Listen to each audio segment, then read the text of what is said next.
kubera waje bageze batya barabonekerwa umuntu arababwira ati hari uburyo bwo gukora amafaranga ibyo nabyo bikitirirwa kubonekerwa bikajyaho abandi babyumvise cyangwa n'abandi babikeneye nabo bakabikora n'abandi bakabikora n'undi akabikora ibi mvuga murabizi ko biriho ko byabayeho ntabwo ari byo mpimbye nyimushatse nanababwira n'amazina nabwo ati kanaka wa kanaka cyangwa nyirakanaka bimeze gutya bakajya mu gikari cyangwa agashandashandika ashyiraho igisharagati abantu bakajya baza ibyo bakora simbizi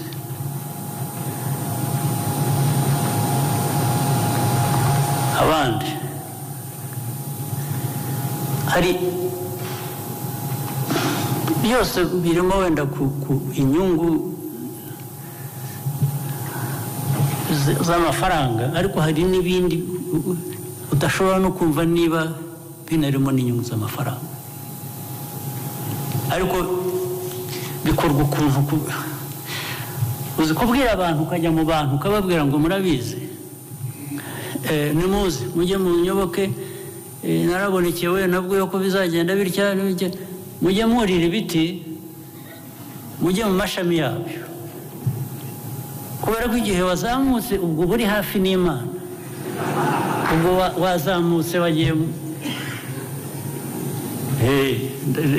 ntabyo mpimba ndavuga ibiriho ibi barimo mwebwe mwari mukwiye kuba muzi cyangwa murwanya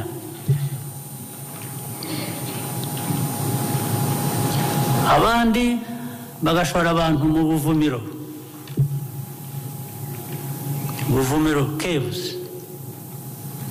ngo mugende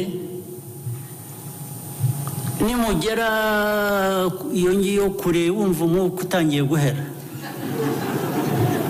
ubwo nyine waswicinze mu wundi mwuka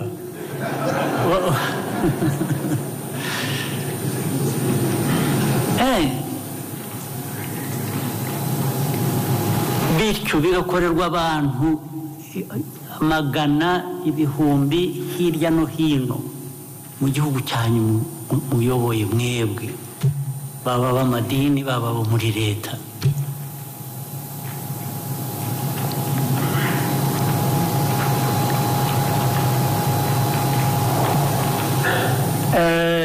abandi ntarumva kandi koko niho navugiraga ko bya bindi bihuzwa abandi hari abandi bafite ibintu bigisha abantu babwira ngo ni uguca akarande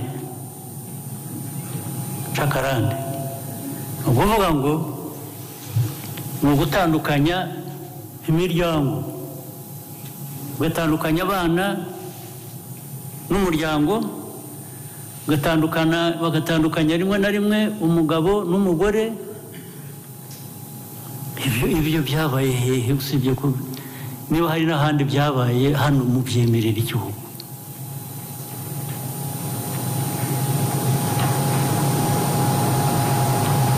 ubu ntabwo tuzasubiraga n'ahandi navugaga extremism y'ikintu icyo ari cyo cyose itera ikibazo tuzasubira hahandi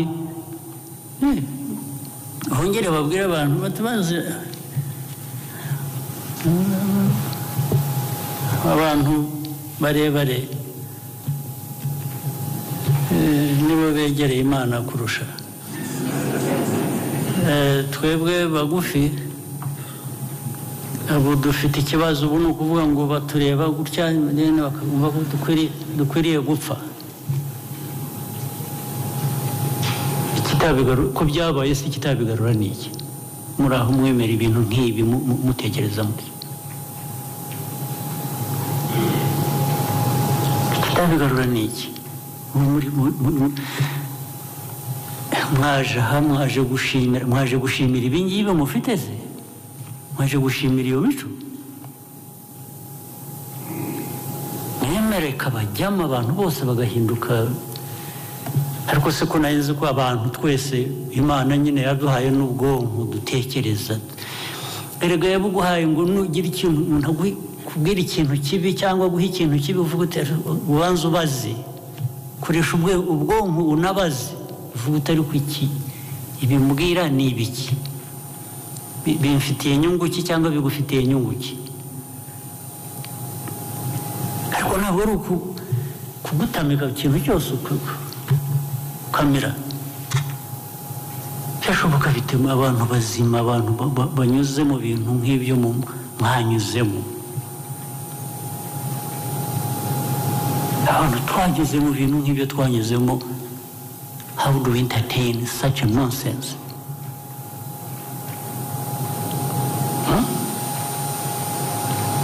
Ubu turi abantu bari aho, ene skama, ene thug, ene araza akadutwara mu byo yapanze atekereza tukamukurikira. Koko akababaro kanyu ntacyo kabamariye. Akababaro k'amateka ntacyo kabamariye. Wakwemera wahora uri uwo gushukwa, gukoreshwa amarorerwa gusa, wowe ugakurikirana, ntubaza, ntuvuga utari ko ni ibiki. Ntunabigereranya n'ibyo wanyuzemo, n'ibyo abawe banyuzemo, n'ibyo abawe watakaje. Uvuga uti u Rwanda ntabwo, kuko twavuze ibyiza by'u Rwanda rugeraho n'iki, nibyo rwose turabyishimiye nyine, kandi twe kugera no ku byinshi byiza. Ariko se duceceke ku bizaturimbura? Ibizarimbura n'ibyo biza turiho tugeraho, mu biceceke. Mu biceceke ntabikiti abantu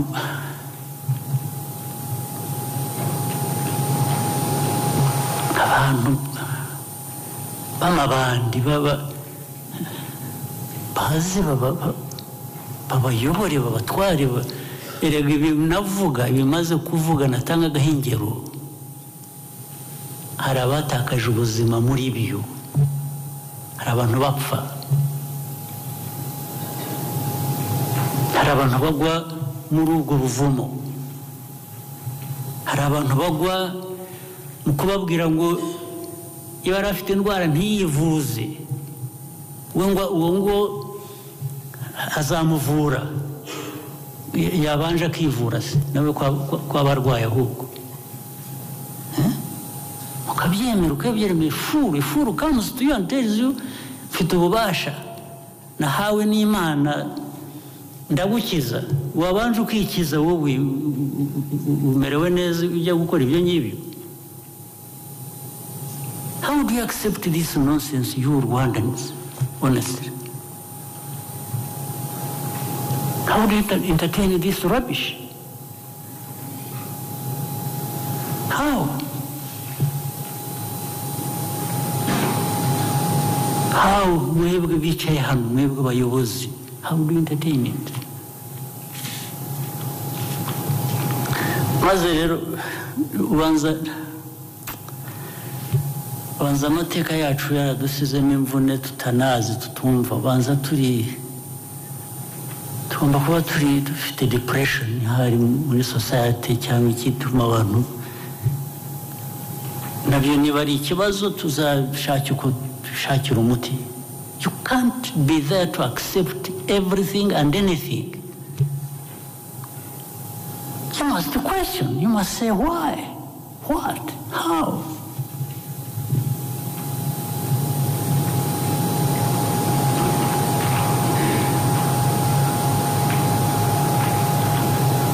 You good people people of this God we want to pray here every day, how do you disappoint God by just behaving like this? This is what you need to correct first.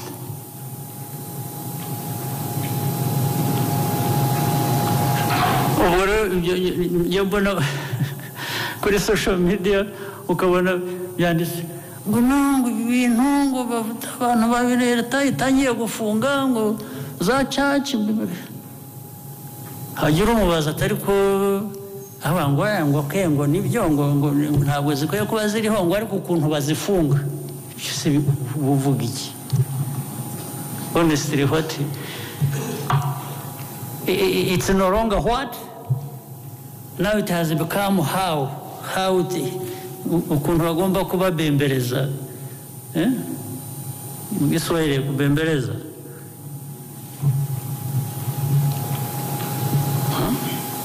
anyway you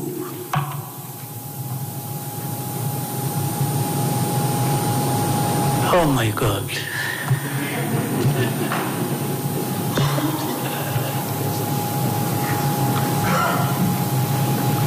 Mazibi ntibigira ikitangaza, ntibigira umukene, ntibigira umukire, ntibigira utagiye mu ishuri, ntibigira waminuje, bose baragenda mwese mukaba kimwe.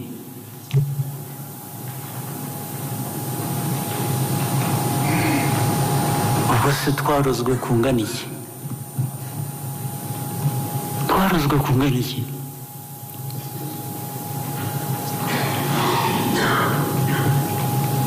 Ariko si mwirirwa mutubwira hano ko imbere y'Imana twese turi kimwe tungana. Sibyo? Imbere y'Imana turasumbana. Hari usumba undi? Kuki haboneka uzabwira abantu ati yewe ati jye nigeze nya mu gitondo numva ijwi kandi ndamenya ngo niryo atarambwira ngo Imana ibonekera wowe gusa kubera iki kitabonekera n'abandi. Ariko kandi iyo kubonekeye ikubonekera ngo ugende ubikoreshe kwica abantu cyangwa kubeshya abantu bambura ibyabo. Nakubonekeye rwose I would be interested message nziza yaguhaye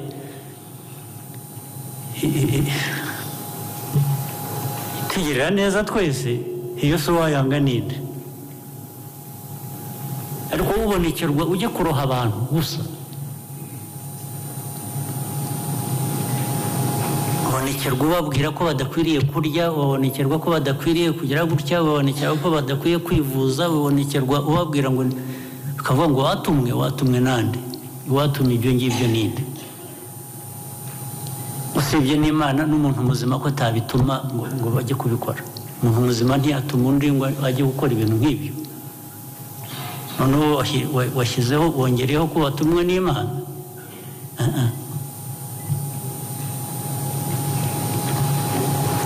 Ikindi rero kiva mu confusion ihari, abantu bagatinya guhakanya umuntu ukora ibintu bibi nk'ibyo cyangwa utanga ubutumwa butari bwo, kubera ko yishyiramo ngo mbikoze naba mpakanyije Imana kuko byakozwe mu izina ry'Imana, so nabihakanya nte? No, but the first thing you must understand ko bitakozwe mu izina ry'Imana, byakozwe ni a fool, just a fool, a criminal actually.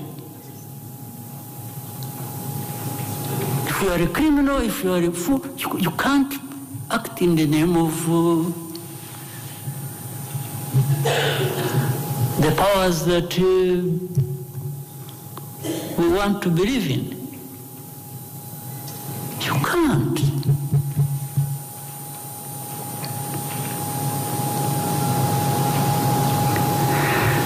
So hari ababikora rero ababijyamo bakabikora hari ababikurikira then hari natwe twese tutabirimo tutabikurikira ariko twiteguye kwirebera hirya ngo bibe bikomeze bibe ubwo se wowe urabikira nawe uri kimwe n'ababandika iyo warebye hirya ngo bibe uvuti ni ukuvuga kwanza ko ubona ko atari byo ariko bigasa nkaho nta ntege ufite zo kubihakanya ngo uvuge ngo ntabwo bikwiriye kuba bikwiriye kuba turabizi hari mu buryo bw'amadini hari mu buryo bwa politiki hari mu buryo bw'umuco turabizi byose turabizi tuzi bikwiriye kuba bikorwa mu bantu kuko atari byo dukurikiza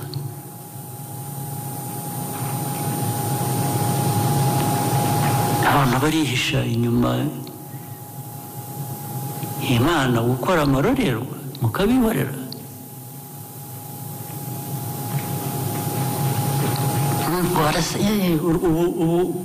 mwatanze impression nk'aho mu Rwanda u Rwanda rwahagurutse rurwanya kwemera rurwanya amadini rurwanya ibintu ubona biba byandikwa ariko niba munabikora mwibwira ngo hariho mutera ubwoba hariho mugira intimidation wapi kabisa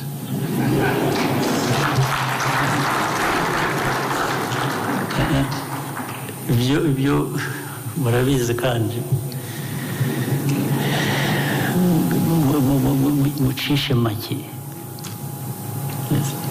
mucishe make mukora ibintu bizima bizwi abantu bazima bakora igihugu gishaka kwiyubaka gikora society nyarwanda ntabwo mwayihindura ikintu mujyaho mugatobanga mukagaragura twagaraguwe bihagije nta kundi kugaragurwa dushaka abanyarwanda baragaraguwe bihagije ibiba ahandi mu bindi bihugu bisa n'ibyo cyangwa biri hanyuma y'ibyo ibyo birabareba ntimuzabinzaneho ntabibi ba nyiri ibyo ngibyo mubibarekere murumva ibyo ntabwo niba mushaka guhangana muri ibyo mube mwiteguye ariko njye nditeguye